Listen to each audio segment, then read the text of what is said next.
আল্লাহ তাআলা দরবারে সিজদায় পড়ে কাঁদে, ও মালিক,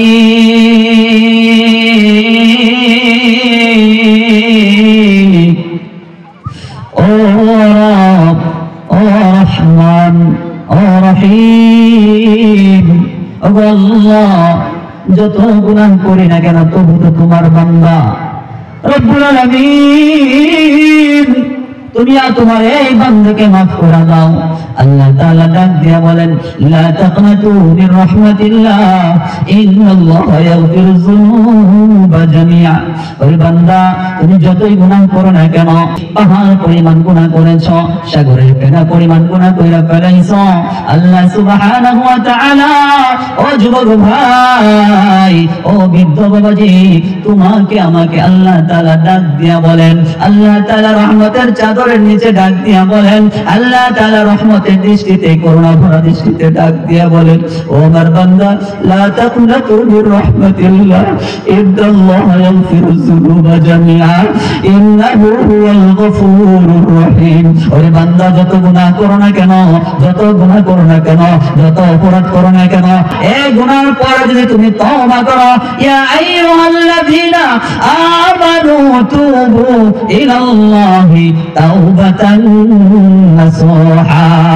যদি সত্য তওবা করতে পারো, খালেস দিলে তওবা করতে পারো, যত গুনাহ করো না কেন, আমি আল্লাহ সমস্ত গুনাহ মাফ করে দেব।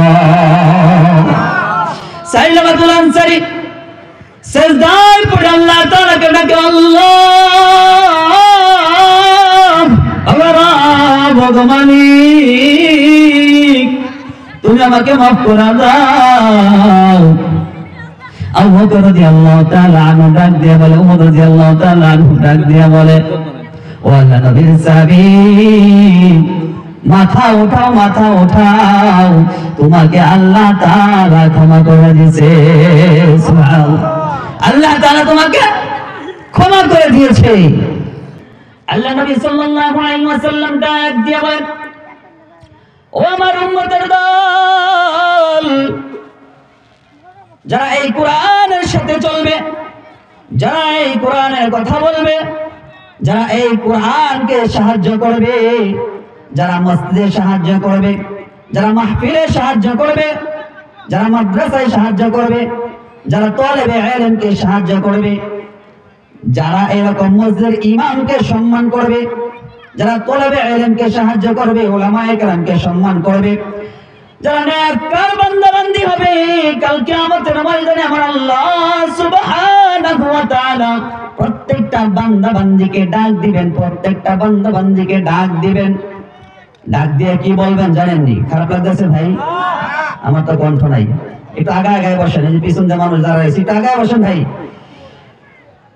আল্লাহ সুবহানাহু ওয়া তাআলা কাল কিয়ামতের ময়দানে ডাক দিবেন, ডাক দিয়ে ফেরেশতাদেরকে বলবেন, ও আমার ফেরেশতারা, এই যে শীতের রজনীতে আমার বান্দা বান্দীগুলো এত কষ্ট করে ওযু করেছে, এত কষ্ট করে এইরকম ভাবে নামাজগুলো আদায় করেছে, শীতের রজনীতে কনকনে শীত, পানিটা বরফের মতো ঠান্ডা হয়ে গেছে, এই ঠান্ডা হওয়ার পরেও আমার বান্দা বান্দীগুলো এক ওয়াক্ত নামাজ ছাড়ে নাই, ফজরের নামাজটা ছাড়ে নাই, রাত্রের বেলা উঠা, রাত্রে 3টার সময় উঠা, গভীর রজনীতে উঠা আমার বান্দা বান্দীগুলো যাই নামাজে দাঁড়ায় গেছে, নামাজের মুসল্লায় দাঁড়ায় গেছে, আমি আল্লাহ তাআলাকে রাজি আর খুশি করার জন্য।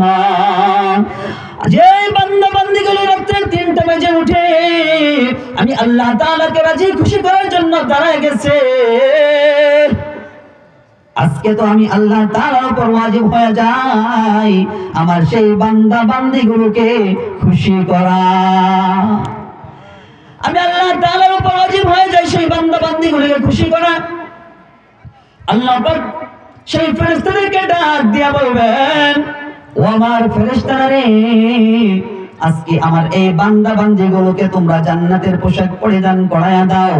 শুধু তাই নয়, তাই নয়, জান্নাতের পোশাক পরিধান করাইয়া আমার বান্দা বান্দীগুলোকে জান্নাতের ফল মূল তাদের সামনে দিয়া দাও। সুবহানাল্লাহ।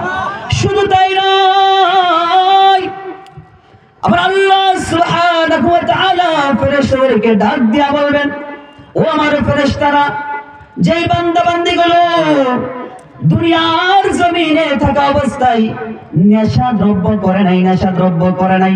আজকে তো ভাই আমাদের সমাজ নষ্ট হয়ে গেছে ভাই। আগে দেখতাম শহরে, এখন আমাদের গ্রামেও ঢুকে গেছে।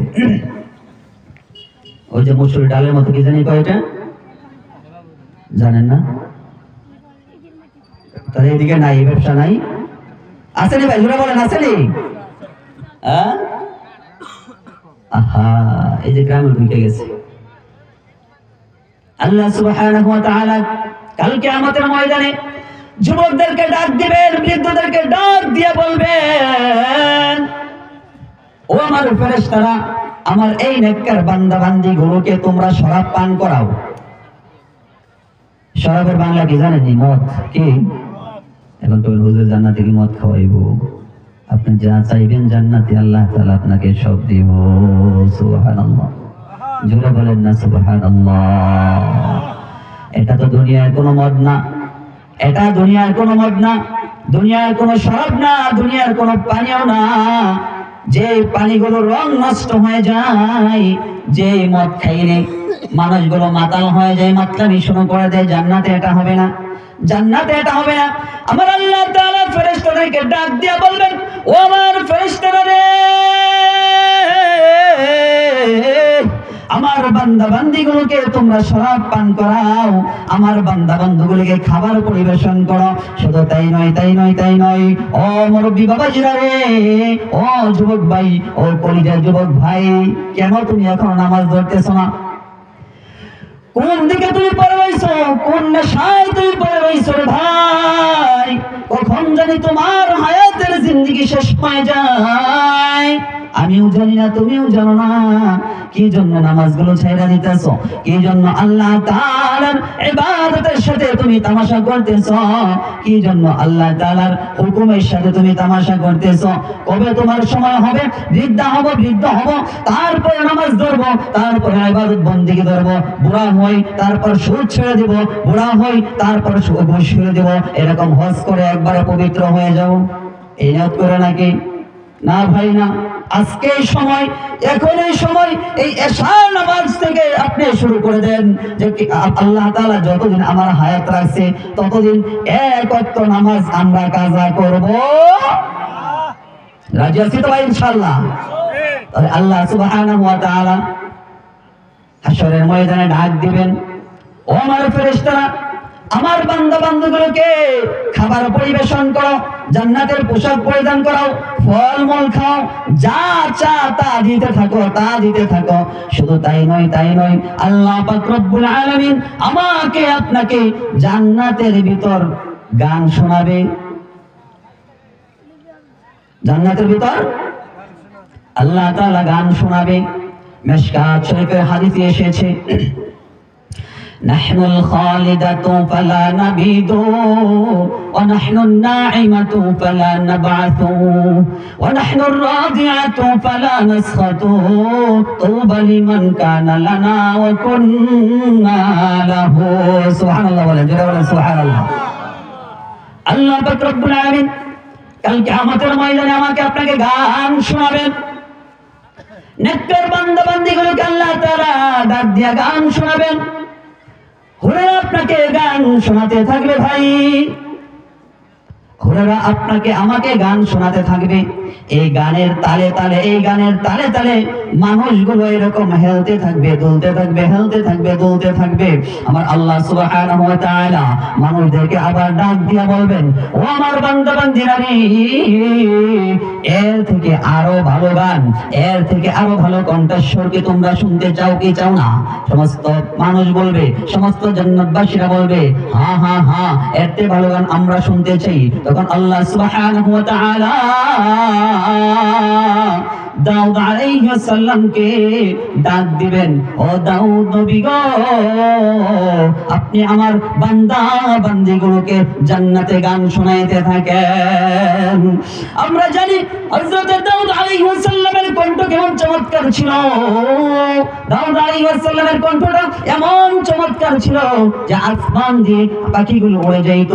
উড়ন্ত পাখিগুলো দাউদ আলাইহিস সালামের জাবুর কিতাব তেলাওয়াত শোনার জন্য এইরকম আসমানে দাঁড়ায় যাইত। সুবহানাল্লাহ। জাবুর কিতাব তেলাওয়াত শোনার জন্য, দাউদ আলাইহিস সালামের তিলাওয়াত শোনার জন্য আসমানের পাখিগুলো দাঁড়ায় যাইত। শুধু তাই নয়, সমুদ্রের মাছগুলো, নদীর মাছগুলো ওইরকম জাবুর কিতাব তেলাওয়াত শোনার জন্য, দাউদ আলাইহিস সালামের তেলাওয়াত শোনার জন্য সমুদ্রের কিনারে, নদীর কিনারে এরকম জমা হয়ে যাইত। সুবহানাল্লাহ। মাছে ভয় পাইতো না, পাখিগুলো ভয় পাইতো না, পাখিগুলো মাছগুলো জাবুর কিতাব তেলাওয়াত করার জন্য, তেলাওয়াত শোনার জন্য ওই রকম কাছে এসে ভিড় করত। দাউদ আলাইহিস সালামের জাবুর কিতাব শুনতো। আল্লাহ তাআলা জান্নাতে ডাক দিবেন, ও আমার নবী দাউদ, আমার বান্দা বান্দীগুলোকে তোমার জাবুর কিতাব তেলাওয়াত কইরা শোনাও। আল্লাহ সুবহানাহু ওয়া তাআলা দাউদ আলাইহিস সালামকে বলবেন, জাবুর কিতাব তেলাওয়াত করে শোনাও। দাউদ আলাইহিস সালাম জাবুর কিতাব তেলাওয়াত করা শুরু করবেন। জাবুর কিতাব তেলাওয়াত করা শুরু করার পর সমস্ত জান্নাতবাসীগুলো, সমস্ত মানুষগুলো ৮,০০০ বছর পর্যন্ত জান্নাতে ওইরকম ভাবে বেহুশ হয়ে পড়ে থাকবে। সুবহানাল্লাহ। সমস্ত মানুষগুলো ৮,০০০ বছর পর্যন্ত জান্নাতে বেহুশ হয়ে পড়ে থাকার পর তারপর আল্লাহ তাআলা তাদেরকে হুঁশ ফিরাবেন। হুঁশ ফেরানোর পর আল্লাহ সুবহানাহু ওয়া তাআলা ডাক দিবেন, ও আমার বান্দা বান্দীরা, এর থেকে আরো ভালো গান শুনতে চাও? সমস্ত বান্দা বান্দীরা বলবে, হ্যাঁ হ্যাঁ হ্যাঁ, এর থেকে ভালো গান আসেনি আল্লাহ। আল্লাহ সুবহানাহু ওয়া তাআলা ডাক দিয়ে বলবেন, হ্যাঁ হ্যাঁ হ্যাঁ, এর থেকে আরো ভালো গান আছে, এর থেকে আরো ভালো গান আছে। সমস্ত মানুষগুলো বলবে, জান্নাতি বান্দা বান্দীরা বলবে, ও রব, তাহলে আপনি আমাদেরকে এর থেকে সুমধুর কণ্ঠস্বর, এর থেকে ভালো গান, এর থেকে চমৎকার গান আমরা শুনতে চাই, আমাদেরকে শোনান। শুনতে রাজি না? আমরা কথা বলেন না কেন? শুনতে রাজি আছেন? আল্লাহ তাআলা সবাইকে কবুল করুন, সকল পড়ি আমিন। আমার আল্লাহ পাক রব্বুল আলামিন আমার নবী, আপনার নবী, দয়াল নবী, উম্মতের কান্ডারি নবী, রাহমাতুল লিল আলামিন জনাবে মুহাম্মদুর রাসূলুল্লাহ সাল্লাল্লাহু আলাইহি ওয়াসাল্লামকে ডাক দিয়া বলবেন, ও আমার বন্ধু,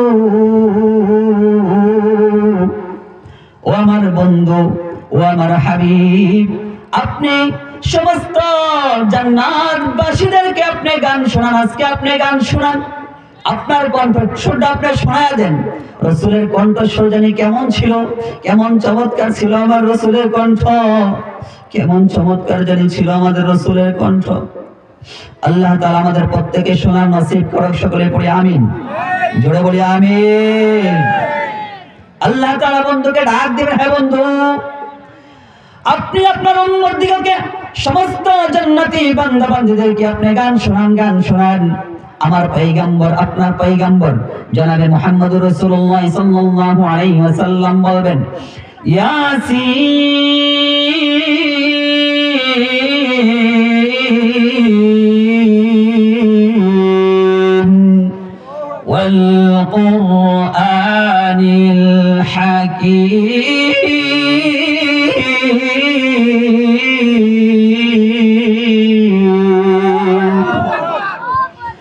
আমার পয়গম্বর, আপনার পয়গম্বর বিশ্বনবী মুহাম্মদুর রাসূলুল্লাহ সাল্লাল্লাহু আলাইহি ওয়াসাল্লাম সূরা ইয়াসিন তেলাওয়াত করে আমাদেরকে শোনাবেন।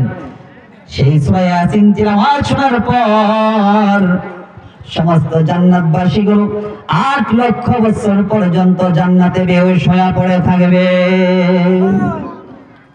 ৮ লক্ষ বছর পর তাদের হুঁশ আবার ফিরে আসবে। তাদের হুঁশ ফেরার পর আমার আল্লাহ সুবহানাহু ওয়া তাআলা ডাক দিয়ে বলবেন, ও আমার বান্দা বান্দীরা, তোমরা কি এর থেকে আরো ভালো গান শুনতে চাও? সবাই অবাক হয়ে যাবে, সবাই অবাক হয়ে যাবে। আল্লাহ কি বলেন, এর থেকে আরো ভালো গান আছে নাকি? এর থেকে আরো ভালো কণ্ঠস্বর আছে নাকি? সমস্ত মানুষগুলো অবাক হয়ে আল্লাহ তাআলাকে বলবে, আমার আল্লাহ, আমার রব রাহমাতুল লিল আলামিন যেরকম ভাবে কোরআনুল কারীম তেলাওয়াত করে আমাদেরকে শোনাইছেন, আমার আল্লাহ তাআলা আমাকে আপনাকে ডাক দিয়ে বলবেন, হ্যাঁ হ্যাঁ হ্যাঁ, এর থেকে হাজার নয়, লক্ষ নয়, এর থেকে কোটি কোটি গুণ, এর থেকে কোটি কোটি গুণ কণ্ঠস্বর, এর থেকে কোটি কোটি গুণ এইরকম সুন্দর তেলাওয়াত তোমাদেরকে শোনাবো। কে শোনাবে? সেই তেলাওয়াত স্বয়ং আল্লাহ রব্বুল আলামিন সমস্ত জান্নাতবাসীকে শোনাবে। সুবহানাল্লাহ, চিৎকার দিয়ে বলেন সুবহানাল্লাহ। সেই তেলাওয়াত আমাকে আপনাকে স্বয়ং আল্লাহ সুবহানাহু ওয়া তাআলা শোনাবেন। আল্লাহ তাআলা কোরআনুল কারীমের জাতীয় সঙ্গীত বলবেন। কোরআনুল কারীমের জাতীয় সঙ্গীত হলো সূরাতুর রহমান। আমার আল্লাহ, আপনার আল্লাহ সেই দিন আমাদেরকে শোনাবেন, আর রহমান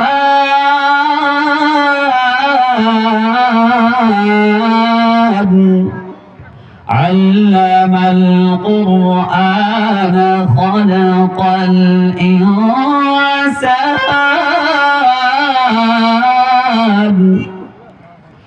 আল্লাহ সুবহানাহু ওয়া তাআলা এক আয়াত, দুই আয়াত, তিন আয়াত পড়তে পড়তে পড়তে পড়তে আমার আল্লাহ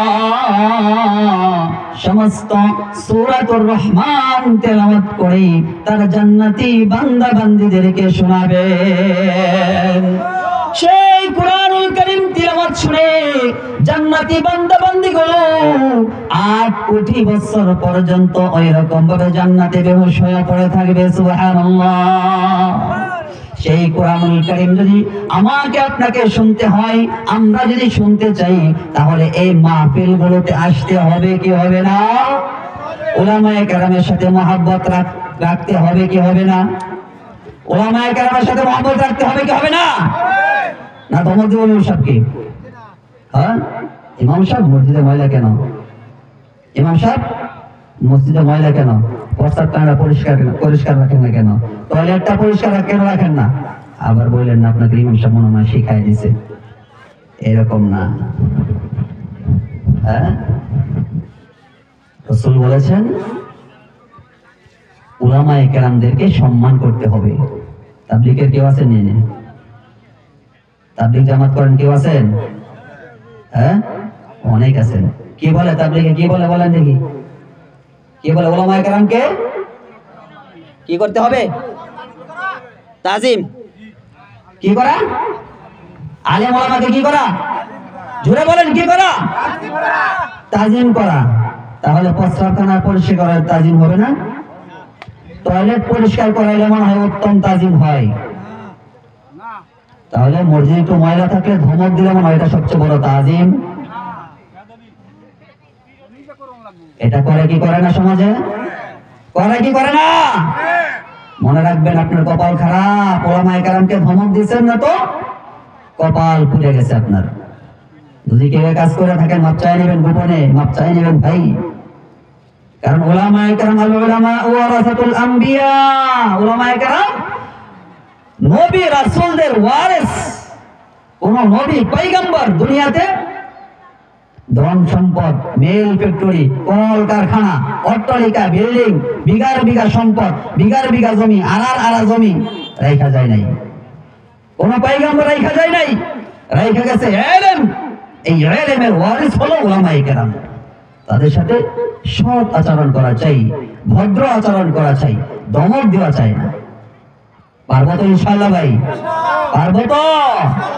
আল্লাহ তাআলা বলেন, ইয়া আইয়ুহাল্লাযীনা আমানুত্তাকুল্লাহ, ইয়া আইয়ুহাল্লাযীনা আমানুত্তাকুল্লাহা ওয়া কুনু মা'আস সাদিকিন।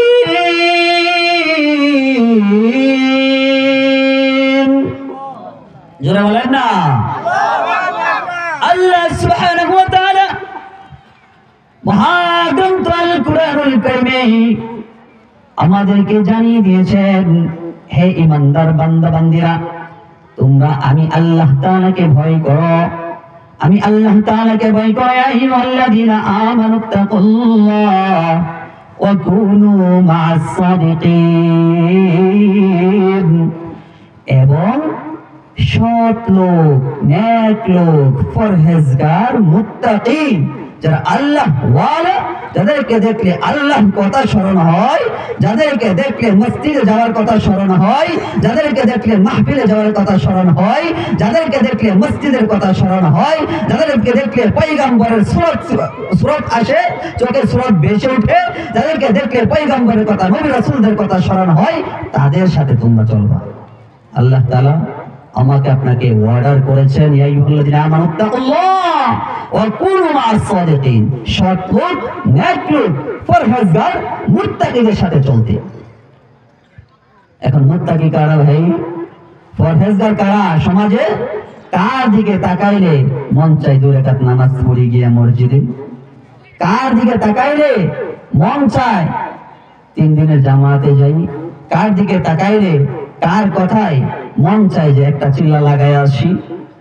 আপনার কাছে ছাইড়া দিলাম, কার দিকে তাকাইলে মন চায় এগুলো এটা আপনারাই বিবেচনা করবেন, আমি আর বলবো না।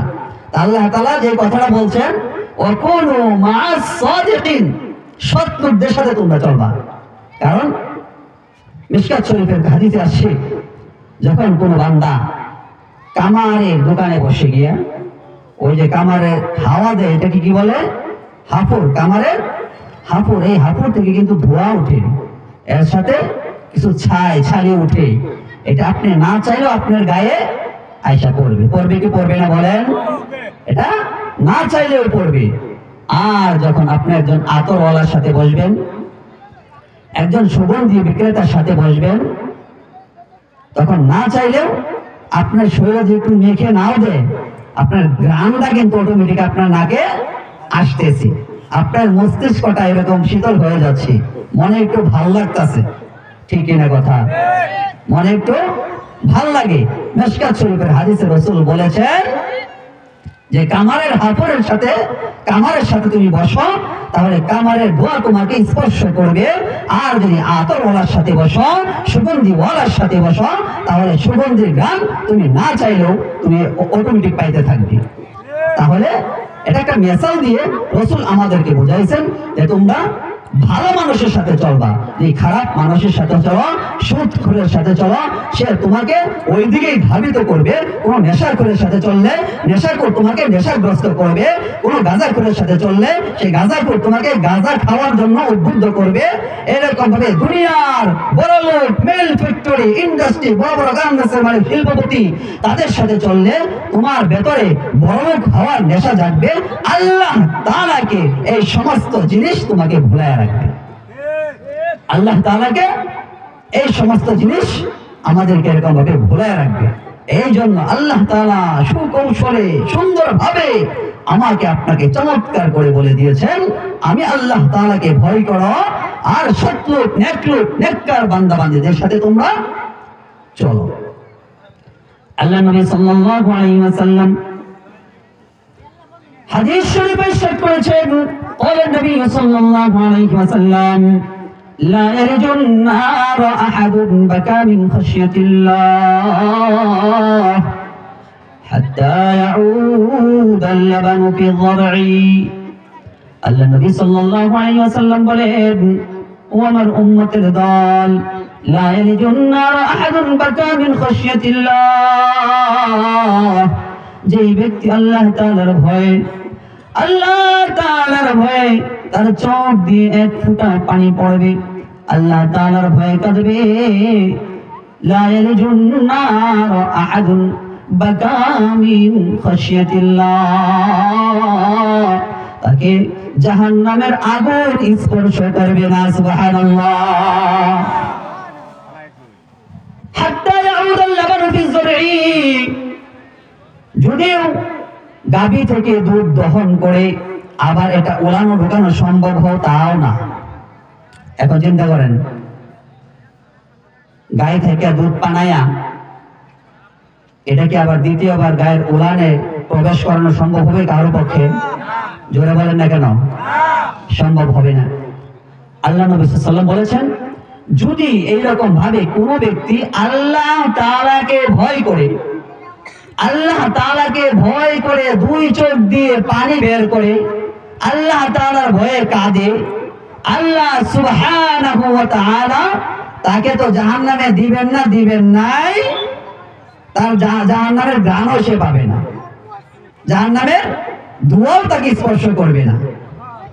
তাহলে আল্লাহ সুবহানাহু ওয়া তাআলাকে ভয় করার দরকার আছে নি নাই ভাই? আল্লাহ তাআলাকে ভয় করার দরকার আছে। অনেক মানুষ দেখবেন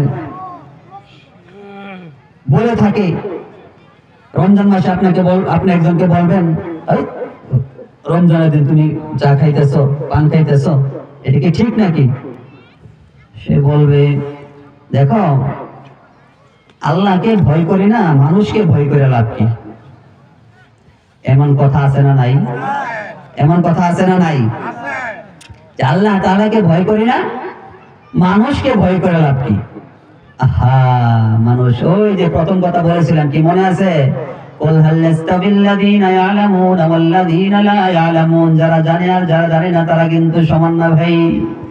যারা জানে আর যারা জানে না তারা কিন্তু সমান না। যখন বলবে মানুষকে ভয় করে লাভ কি, আল্লাহ তাআলাকে ভয় করি না, সঙ্গে সঙ্গে তার ঈমানটা চলে যাবে, ঈমান থাকবে না। এই যে জানার কত দাম, কোন কথায় ঈমান চলে যায়, কোন কথায় ঈমান আসে, কোন কথায় ঈমান চলে যায়, কোন কথায় ঈমান আসে, অনেকে এটাও জানে না, অনেকে এটা জানে না। এই জন্য আল্লাহ সুবহানাহু ওয়া তাআলাকে ভয় করতে হবে। আল্লাহ সুবহানাহু ওয়া তাআলা বলেন, কোন ব্যক্তি যদি আমাকে ভয় করে, আমাকে ভয় করার পর সে দুই চোখ দিয়ে অশ্রু প্রবাহিত করে, সে দুই চোখ দিয়ে পানি ছেড়ে দেয়, আর এই পানিটা নাকের ডগায় আসার পূর্বে আমি আল্লাহ সুবহানাহু ওয়া তাআলা তার সমস্ত গুনাহগুলো আমি মাফ করে দেই। তাহলে আল্লাহ তাআলার দরবারে কান্দার দরকার আছে না নাই ভাই? আমরা আল্লাহ তাআলার দরবারে কাঁদবো, আল্লাহ সুবহানাহু ওয়া তাআলার দরবারে কাঁদবো। আল্লাহ নবীর সাহাবী, আল্লাহ নবী সাল্লাল্লাহু আলাইহি ওয়াসাল্লাম তবুকের যুদ্ধে যাবেন। দেখেন আল্লাহ সুবহানাহু ওয়া তাআলা তওবা করলে, আল্লাহ দরবারে কাঁদলে, আল্লাহ তাআলা বান্দার উপর কত রহমশীল, কত দয়াশীল। আল্লাহ তাআলা বান্দা বান্দীকে কেমন করে মাফ করে দেন। ছোট্ট একটা ওয়াকিয়া শোনায় শেষ করব। আল্লাহ সুবহানাহু ওয়া তাআলা তার বান্দা বান্দীকে কেমন করে আল্লাহ তাআলা মাফ করে দেন। আল্লাহ নবী সাল্লাল্লাহু আলাইহি ওয়াসাল্লাম তবুক যুদ্ধে যাবেন। আনসার এবং মুহাজিরদের মাধ্যমে ভ্রাতৃত্ব সৃষ্টি করলেন, বন্ধুত্ব সৃষ্টি করলেন। আল্লাহ নবীর সাহাবীদেরকে নিয়ে রাসূল সাল্লাল্লাহু আলাইহি ওয়াসাল্লাম তবুকের যুদ্ধে যাবেন। এইদিকে সাইলাবাতুল আনসারী রাদিয়াল্লাহু তাআলা আনহুকে এরকম বাড়িঘর পাহারা দেওয়ার জন্য মুজাহিদ ভাইদের, মুজাহিদ সাহাবীদের এইরকম তাদের বাজার ঘাট করে দেওয়ার জন্য দায়িত্ব দিলেন। সাইদ ইবনে আব্দুর রহমান রাদিয়াল্লাহু তাআলা আনহু তার বাড়ি দেখাশোনার দায়িত্ব ভার করলো সাইলাবাতুল আনসারী রাদিয়াল্লাহু তাআলা আনহু। এখানে জিহাদের ময়দানে চলে গেলেন। জিহাদের ময়দানে চলে যাওয়ার পর আল্লাহ নবীর সাহাবী সাইলাবাতুল আনসারী রাদিয়াল্লাহু তাআলা আনহু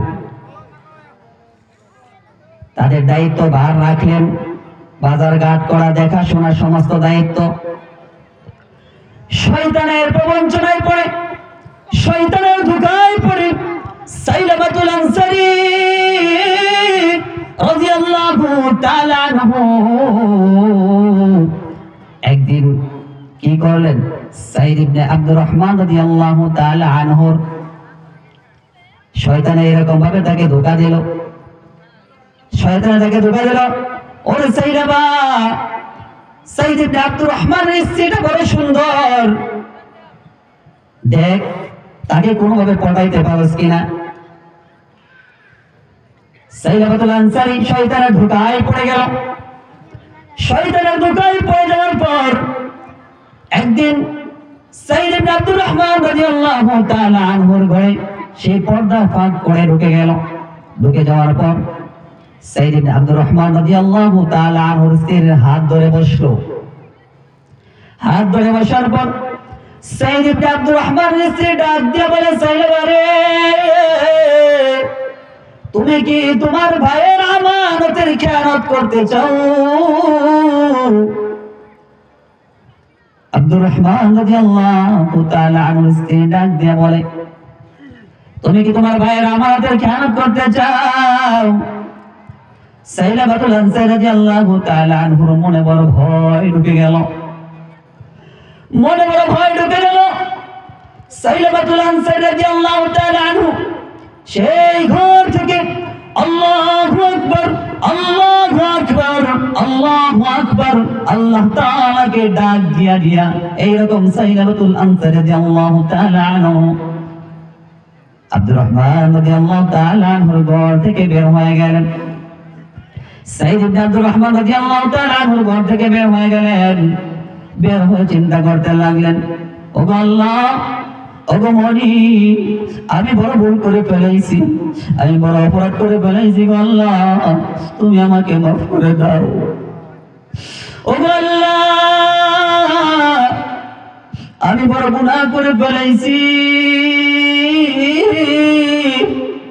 তুমি যদি মাফ না করো গো মালিক, কোথায় যাবো, কার কাছে মাফ চাবো? আল্লাহর নবীর সাহাবী সাইদ ইবনে আব্দুর রহমান বাড়িতে নাই। সাইলাবাতুল আনসারী রাদিয়াল্লাহু তাআলা আনহু এইরকম ভাবে আল্লাহু আকবার বলতে বলতে পাহাড়ের দিকে চলে গেল। সাইলাবাতুল আনসারী পাহাড়ে ঘুরে ঘুরে ঘুরে ঘুরে ঘুরে ঘুরে আল্লাহ তাআলার দরবারে মাফ চায়। আল্লাহ তাআলাকে ডেকে ডেকে বলে, আল্লাহ, আমাকে আপনি মাফ করে দেন, আমাকে আপনি ক্ষমা করে দেন। আপনি যদি মাফ না করেন গো মালিক, মাফ কে করবে আমাদেরকে? আল্লাহু আকবার, আল্লাহু আকবার আল্লাহ তাআলা দরবারে মাফ চায় আর পাহাড়ে ঘুরে এরকম ভাবে আল্লাহ নবীর সাহাবী, আল্লাহ নবী সাল্লাল্লাহু আলাইহি ওয়াসাল্লাম সমস্ত সাহাবীদেরকে নিয়ে আবার বাড়ি ফিরলেন যুদ্ধ শেষে। বাড়ি ফেরার পর আব্দুল সাইদ ইবনে আব্দুর রহমান রাদিয়াল্লাহু তাআলা আনহু সাইলাবাতুল আনসারী রাদিয়াল্লাহু তাআলা আনহু থেকে তালাশ করে সাইলাবা কোথায়? সাইদ ইবনে আব্দুর রহমান রাদিয়াল্লাহু তাআলা আনহুর স্ত্রী বলে, ও আমার প্রাণের স্বামী, সাইলাবাতুল আনসারী তো এমন ঘটনা ঘটাইছে, এখন সে এখানে নাই, সে কোথায় যেন চলে গেছে, সে কোথায় যেন চলে গেছে জানি না। সাইদ ইবনে আব্দুর রহমান রাদিয়াল্লাহু তাআলা আনহু সাইলাবাতুল আনসারী রাদিয়াল্লাহু তাআলা আনহুর খুঁজে বের হয়ে গেল। সাইদ ইবনে আব্দুর রহমান রাদিয়াল্লাহু তাআলা আনহুর খুঁজে বের হওয়ার পর সাইদ ইবনে আব্দুর রহমান রাদিয়াল্লাহু তাআলা আনহুকে গিয়ে পাহাড়ে পাইল। পাহাড়ে পাওয়ার পর সাইদ ইবনে আব্দুর রহমান রাদিয়াল্লাহু তাআলা আনহু বলে, বন্ধু চলো, বাড়িতে চলো। বলে, না না না, আমি বাড়িতে যাব না, আমি বাড়িতে যাব না। সাইদ ইবনে আব্দুর রহমান রাদিয়াল্লাহু তাআলা আনহু বলে, না, বাড়িতে চলো, যদি আমাকে বাড়িতে নিতে হয়। সাইলাবাতুল আনসারী বলে, আমাকে যদি বাড়িতে নিতে হয় তাহলে আমার দুইটা হাত এইরকম ঘাড়ের সাথে বেঁধে তারপর আমাকে গোলামের নেই, উটের নেই, তোমরা টেনে টেনে বাড়িতে নিয়ে যাও। গোলামের নেই, উটের নেই, টেনে টেনে তোমরা বাড়িতে নিয়ে যাও। সাইলাবাতুল আনসারী রাদিয়াল্লাহু তাআলা আনহুর কন্যা খামসা রাদিয়াল্লাহু তাআলা আনহু সহ এইরকম খামসা রাদিয়াল্লাহু তাআলা আনহু বাবার গলায় রশি লাগাইয়া টেনে টেনে বাড়িতে নিয়ে এসেছে। টেনে টেনে বাড়িতে নিয়ে আসার পর সাইদ ইবনে আব্দুর রহমান রাদিয়াল্লাহু তাআলা আনহু সাথে ছিলেন। সাইলাবাতুল আনসারী রাদিয়াল্লাহু তাআলা আনহু সর্বপ্রথম গেলেন আবু বকর রাদিয়াল্লাহু তাআলা আনহুর কাছে, গিয়ে বলে, আবু বকর, আমার মাপের কোনো ব্যবস্থা আসেনি? বলে, তুমি যে অপরাধ করেছো আমার কাছে কোনো মাপের ব্যবস্থা নাই। ওমর রাদিয়াল্লাহু তাআলা আনহুর কাছে গেলেন। ওমর রাদিয়াল্লাহু তাআলা আনহুর মেজাজটা বড় গরম, তাই না? ওমর রাদিয়াল্লাহু তাআলা আনহু বলে, না না না, আমার কাছে কোনো মাপের ব্যবস্থা নাই। আলী রাদিয়াল্লাহু তাআলা আনহুর কাছে গেলেন। আলী রাদিয়াল্লাহু তাআলা আনহু বলেন, না না না, আমার কাছে কোনো মাপের ব্যবস্থা নাই। সাইলাবাতুল আনসারী রাদিয়াল্লাহু তাআলা আনহু ডাক দিয়া বলেন, ওমরের কাছে গেলেন, সেখানে মাপের ব্যবস্থা হলো না। আবু বকরের কাছে গেলেন, আলীর কাছে গেলাম, কোথাও মাপের ব্যবস্থা হলো না। আমি আল্লাহ তাআলার দরবারে নৈরাশ হব না, আমি যাব মুহাম্মদ রাসূলুল্লাহ সাল্লাল্লাহু আলাইহি ওয়াসাল্লামের দরবারে। আল্লাহ নবী সাল্লাল্লাহু আলাইহি ওয়াসাল্লামের দরবারে হাজির হয়ে গেলেন। হাজির হয়ে যাওয়ার পর সাইলাবাতুল আনসারী রাদিয়াল্লাহু তাআলা বলে, ইয়া রাসূলুল্লাহ, ও আল্লাহর নবীজি, ও দয়ার সাগর, ও মায়ার সাগর, রাহমাতুল লিল আলামিন, আমার মাপের কোনো ব্যবস্থা আছে? আল্লাহ নবী সাল্লাল্লাহু আলাইহি ওয়াসাল্লাম ডাক দিয়া বলে, তুমি যে অপরাধ করেছো মাফ করা তো আল্লাহ তাআলার বিষয়, আমার কাছে তোমার কোনো মাপের ব্যবস্থা নাই।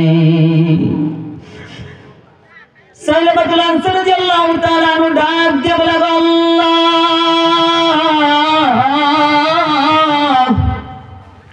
পৃথিবীর সবাই আমাকে দূর দূর করে তাড়িয়ে দিয়েছে, উমর তাড়িয়ে দিয়েছে, আবু বকর, উসমান, আলী এরকম ভাবে আমাকে তাড়িয়ে দিয়েছে।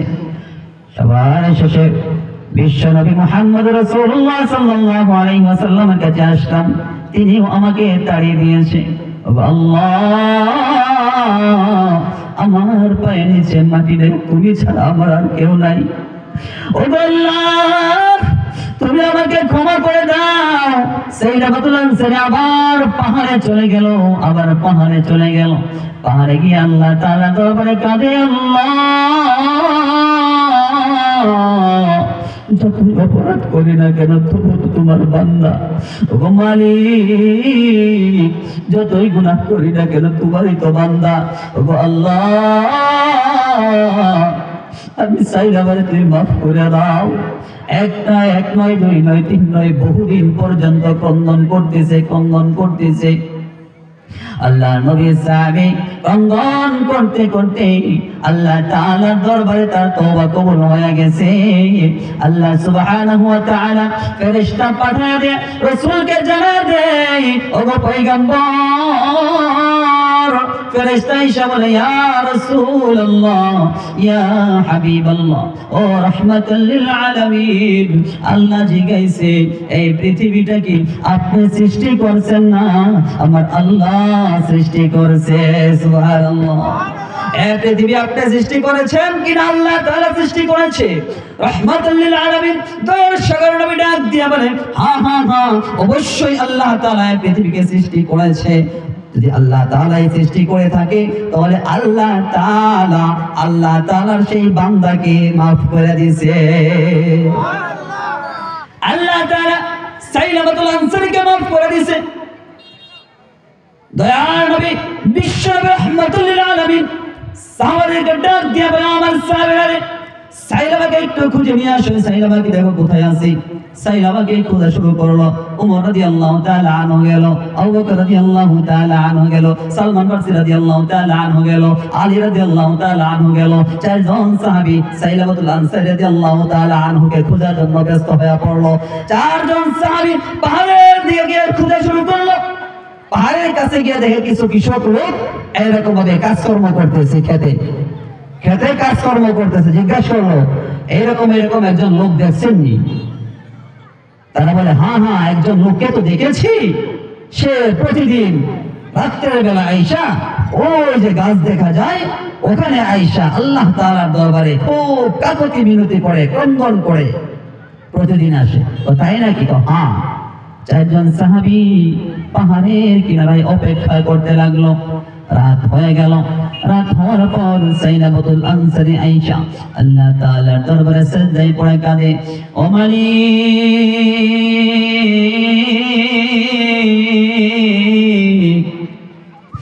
ও রব, ও রহমান, ও রহিম, ও আল্লাহ, যত গুনাহ করি না কেন তবু তো তোমার বান্দা।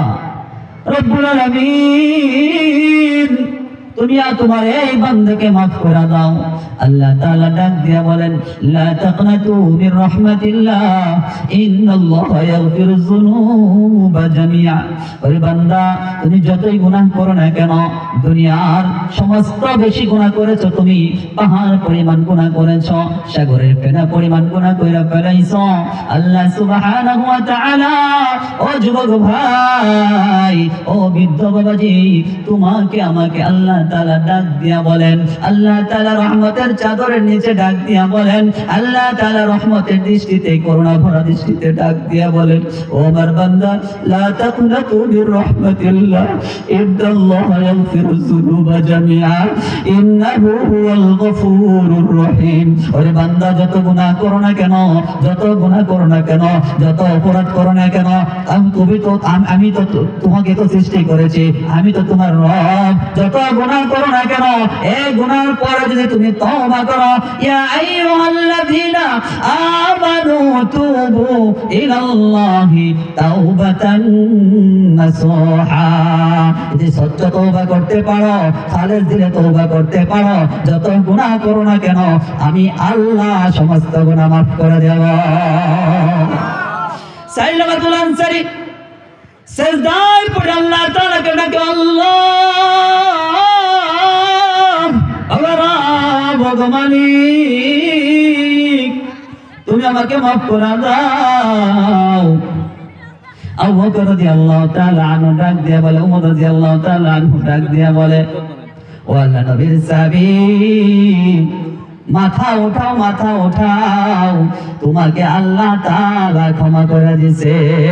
সুবহানাল্লাহ, আল্লাহ তাআলা তোমাকে ক্ষমা করে দিয়েছে। সাইলামাতুল আনসারী রাদিয়াল্লাহু তাআলা ডাক দিয়ে বলে, রাসূলকে তোমরা কেমন অবস্থায় দেখে এসেছো? সাহাবায়ে কেরাম বলেন, আপনি যেমন চেয়েছেন রাসূলকে তেমনই দেখে এসেছি। রাসূল আপনার উপর খুশি, আল্লাহ তাআলা আপনার উপর খুশি হইয়া আল্লাহ তাআলা আপনার গুনাহগুলো মাফ করে দিয়েছেন। সুবহানাল্লাহ ওয়া বিহামদিহি। তাহলে ভাই, গুনাহ মাফ করার মালিক কে? আপনি ভাববেন, আমি তো সবচাইতে বড় গুনাহ করেছি, সমাজের মানুষ আমাকে দেখতে পারে না, এলাকার মানুষ আমাকে ঘৃণা করে, কিন্তু আল্লাহ তাআলা আপনাকে মহব্বত করে, মায়া করে, আদর করে, ভালোবেসে আল্লাহ তাআলা আপনাকে বানাইছে। ঠিক কিনা বলেন? সেই আল্লাহ যদি মাফ করে দেন, কাউকে জিজ্ঞাসা করতে হবে? কাউকে জিজ্ঞাসা করতে হবে না। এই জন্য আল্লাহ তাআলাকে ভয় করে, আল্লাহ তাআলার কুদরতে কদমে সিজদা করে, দুইখানা চোখের পানি ঝরায়া আল্লাহ তাআলার কাছে আমরা মাফ চাইতে পারবো তো ইনশাআল্লাহ। আল্লাহ তাআলা আমাদের প্রত্যেককেই কবুল করুন।